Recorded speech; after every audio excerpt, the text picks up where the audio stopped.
Welcome back, Tigers, and happy spring semester. I'm Kaylin Clay. And I'm Jay Brumsey. This is Ouachita News. Last week, our campus was hit with some unexpected ice and wintry mix. Josh Engel has the latest with our Ouachita Weather Watch. Well, yesterday was National Weather Person's Day, and while I'm not technically a meteorologist, I do feel a little bit of a connection, just a little bit, so feeling good there. This week is going to be a lot better than last week with those horrible winter weather. That ice got really bad out, and we actually had some power outages here on campus, but thankfully that is over, and as you can see here on Monday, today, and continuing out throughout the rest of the week, it's going to be a lot warmer. It will cool off a little bit on Friday. We're going to see some temps in the 50s, but still much better than last week.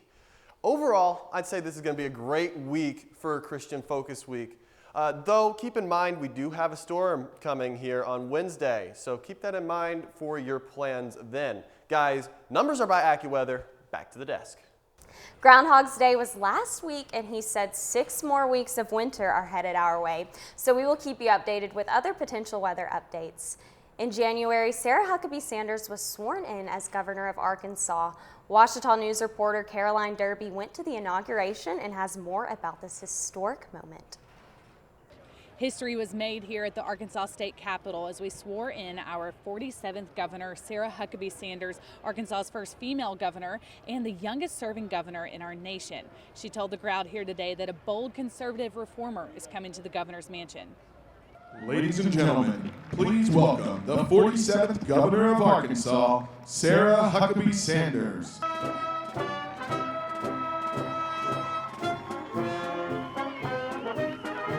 People were crowded around the steps of the state capitol for Sarah Huckabee Sanders' inauguration, which included the entire Sanders family, a performance from Ouachita students and other Arkansans. After Sanders took the oath of office, she began sharing her goals for the next 4 years as governor. Our vision is for an Arkansas where strong families thrive in safe communities, where jobs are abundant and paychecks are rising, where the freedom that our veterans shed their blood to defend is the birthright of every man, woman, and child, where schools get back to teaching reading, writing, math, and science, and where our children learn that the identity that truly matters is the one we all share, an identity as children of God and citizens of the United States of America. Governor Sanders went on to say that the government must be the servant of the people. The people are never to be servants of the government. She also promised to fulfill her education reform goals as stated when campaigning. Just as I promised you as a candidate, I will make education reform the hallmark of my administration. I will be Arkansas's education governor. We will improve literacy for our youngest students. We will reward our teachers with higher pay, and we will empower parents with more choices so that no child is ever trapped in a failing school or sentenced to a lifetime in poverty. Sanders also discussed small businesses and farm families in Arkansas and what their future will look like under her administration. And if you are a small business owner or one of our state's 50,000 family farmers, I make you this promise. As long as I am your governor, the meddling hand of big government creeping down from Washington, D.C. will be stopped cold at the Mississippi River. Governor Sanders ended her speech by encouraging Arkansans to charge boldly ahead and saying she believes that Arkansas is a place where liberty will never die. It is an honor to fight by your side. Now let's roll up our sleeves and get to work. Thank you so much. May God bless you, and may God bless the great state of Arkansas. Thank you very much. Reporting at the state capitol, I'm Caroline Derby, Ouachita News. Thank you, Caroline. 2 weeks ago, Ouachita held both women's and men's rush, where students go through the process of getting into a social club. Ouachita News reporter Georgia Richards tells us about the rush process. Georgia? During the spring semester here at Ouachita, the first 2 weeks are dedicated to Rush and Pledge Week. We here at Ouachita have 9 different social clubs. We have 5 women's social clubs, and that includes the women of EEE, the women of Tri Chi, the women of Chi Delta, and the women of Chi Mu, and the women of Gamma Phi.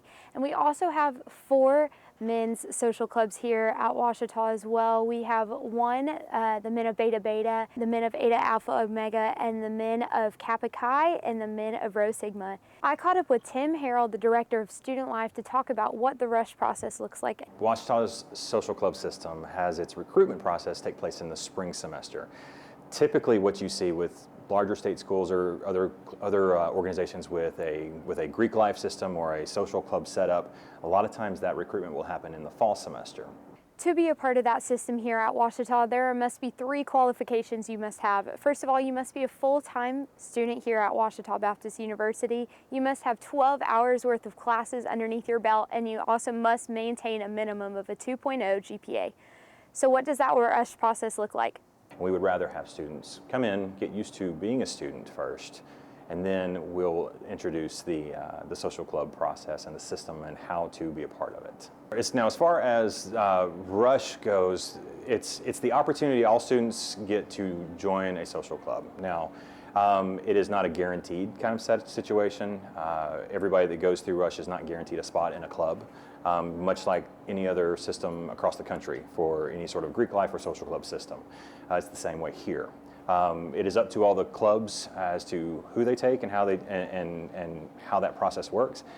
The university tries to help them and guide them and oversee the process so that it's fair, so that it's consistent, and that we don't lose as many people as possible in the process. And within that process, students must attend rush parties each night from 15 to 30-minute increments. There they find out more about the club and the people within that club. Now, Harold describes it as a fast and intense process, but it's also really fun. A part of the disadvantages that come with rush is that there's no guarantees, and that is something that gets hard to be translated throughout the whole entire week. Although there are some downsides to the rush process, there's also really great sides to the rush and pledge process as well. Tim Harold describes one of his favorite processes throughout the whole entire season.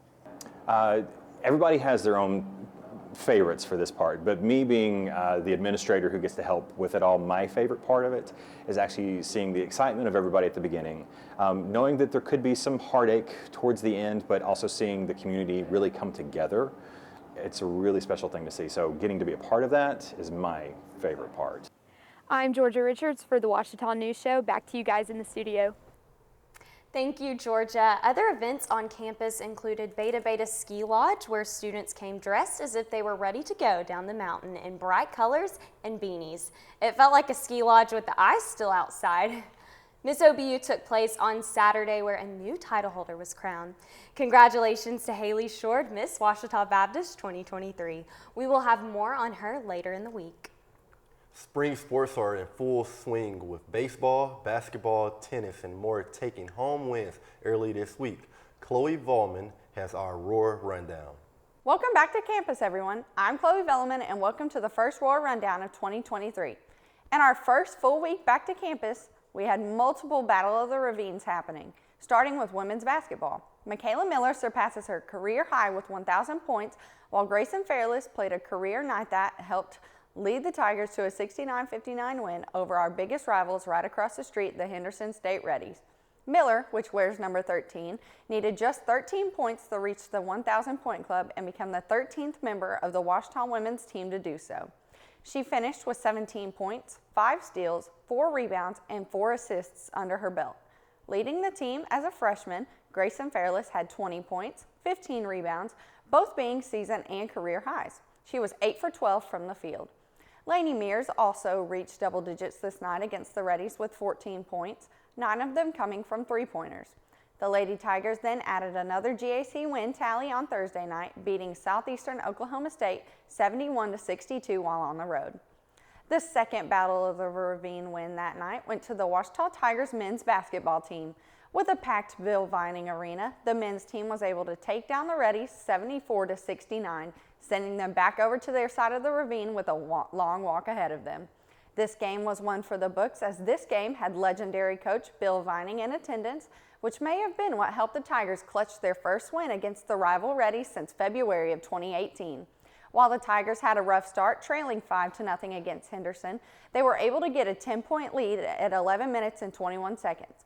There then came a point of a 16-point lead thanks to Madarius Hobson's jump shot with just 6 minutes left in the half. At the end of the first half, the Tigers still commanded a 9-point lead. The second half started strong with a 5-point jumpers from Tyler Haynes and a 3-pointer from Alex Scariello, giving the Tigers a 14-point lead. At 12 minutes remaining, the Tigers were shortened to a 51-50 lead, with the Reddies taking a 2-point lead at 5 minutes left in the game. Reggie Martin, just 17 seconds later, flattened the Reddies' winning streak with a 3-pointer, giving the Tigers their lead back. A jumper and a few free throws sealed the Tigers' victory over Henderson. Leading the team was Laquan Butler Jr. with 18 points, including 5 and 7 from free-point range, while also leading in assists. Haynes right behind with 17 points and Hobson with 15. Later in the week, though, the Tigers fell short on the road against Southeastern Oklahoma, 92-66. In this week's final Battle of the Ravine event, the Tiger Sharks fall just short against the Red Wave, women's finishing 122-112 and the men's finishing at 141-102. The first place finishers for the women were Kate McCowan in the 1,000 free and second in the 500 free, Keely Holcomb in the 200 IM and 200 fly, Caitlin Montgomery in the 200 back, and Abigail Conrad in 3-meter diving.